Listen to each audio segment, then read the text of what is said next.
wabarakatuh. Izin memperkenalkan diri, nama saya Adi Hamdan dengan NPM 24310009.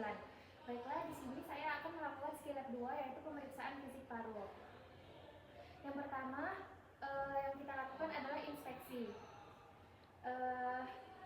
Pada pemeriksaan inspeksi ini, maka kita akan melihat kondisi dada pasien dan melihat pernapasan pasien.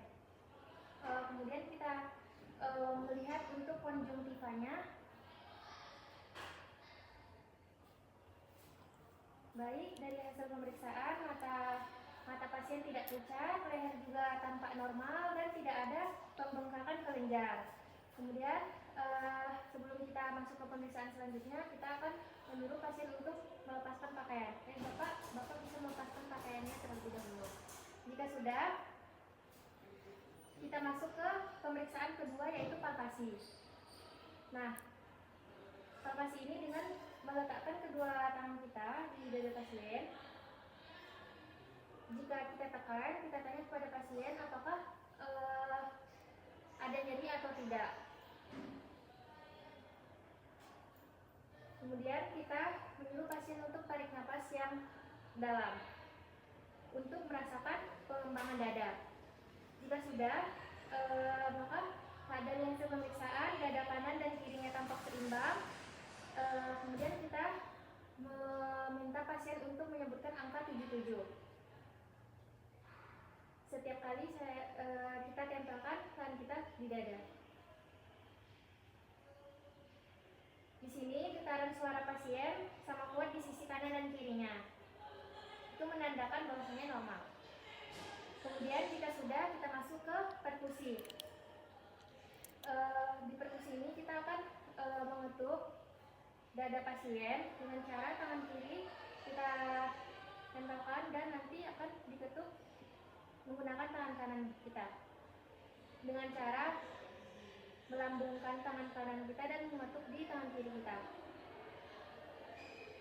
dengan menggunakan pola huruf S. Kita lakukan perkusi.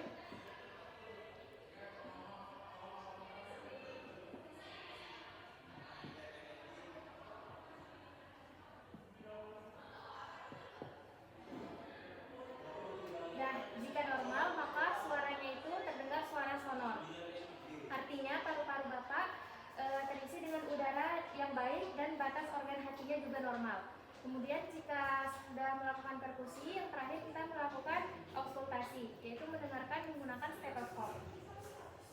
Di sini kita akan menggunakan stetoskop.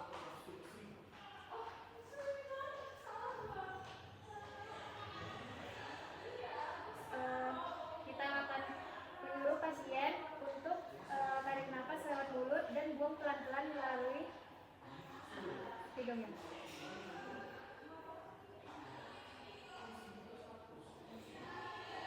Jika normal maka tidak ada suara tambahan seperti wheezing ataupun menangis.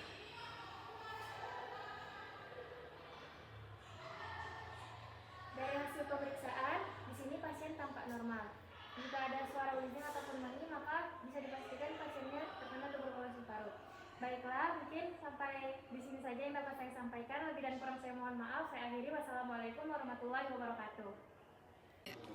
Assalamualaikum warahmatullahi wabarakatuh. Perkenalkan, nama saya Adi Hamdan dengan NPM 24310009. Baiklah, di sini saya akan menjelaskan skill lab 4 yaitu tentang terapi nebulasi. Pertama, yang ini ada alat nebulizernya. Kemudian di sini ada simple masknya. Lalu di sini ada wadah untuk meletakkan larutan obatnya. Di sini ada larutan obatnya dan ada squid untuk meletakkan obatnya ke dalam wadah. Pertama-tama kita ambil larutan obatnya menggunakan squid. Pastikan sudah ditakar sama dokter. Kemudian kita masukkan ke dalam wadah obatnya. Jika sudah, kita tutup wadah obatnya menggunakan penutupnya. Kemudian ujung penutup wadahnya kita pasang ke simple masknya.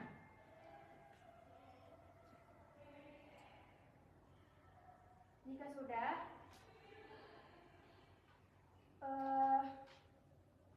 ininya kita pasang ke simpel masknya, dan satunya lagi kita pasang ke alat nebulizernya.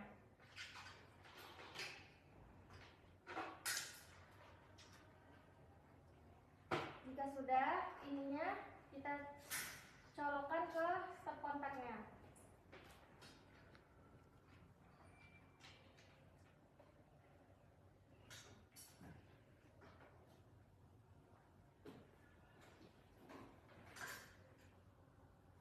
Kemudian kita pasangkan ke pasiennya.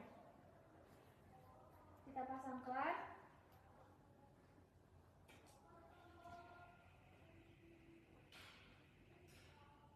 Dan pastikan simpel masknya terpasang dengan baik.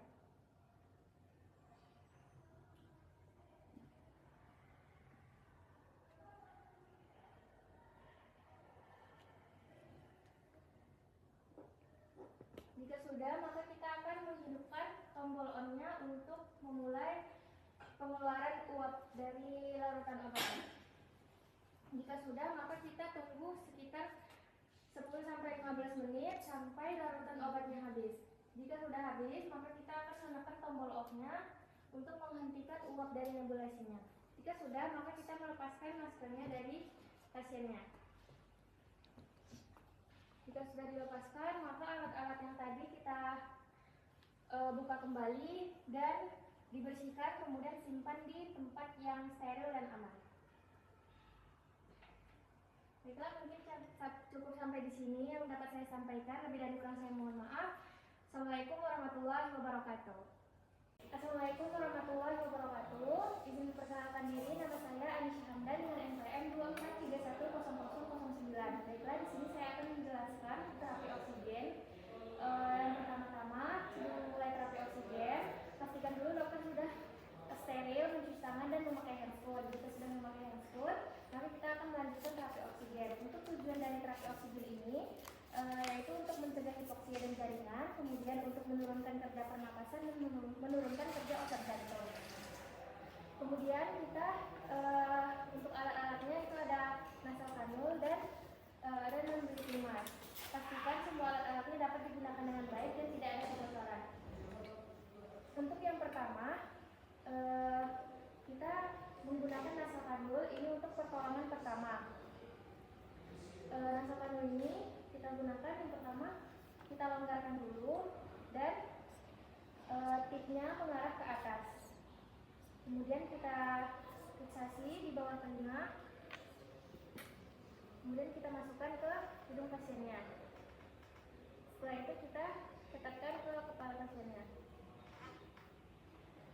Dan bagian yang satunya kita pasangkan ke tabung oksigennya. Jika sudah, maka kita longgarkan kembali dan kita lepas. Nah, kemudian untuk pasien yang lebih berat pernapasannya, kita menggunakan yang non-breathing mask. Bagian yang satunya kita pasangkan ke masknya. Bagian yang satunya lagi kita pasang ke tabung oksigennya. Nah, sebelum dipasangkan, bagian di dalam masknya ini kita tutup dulu untuk memungkinkan kantung reservoirnya. Setelah itu kita hidupkan oksigennya dan nanti kita fiksasi pada pasiennya di bawah telinga.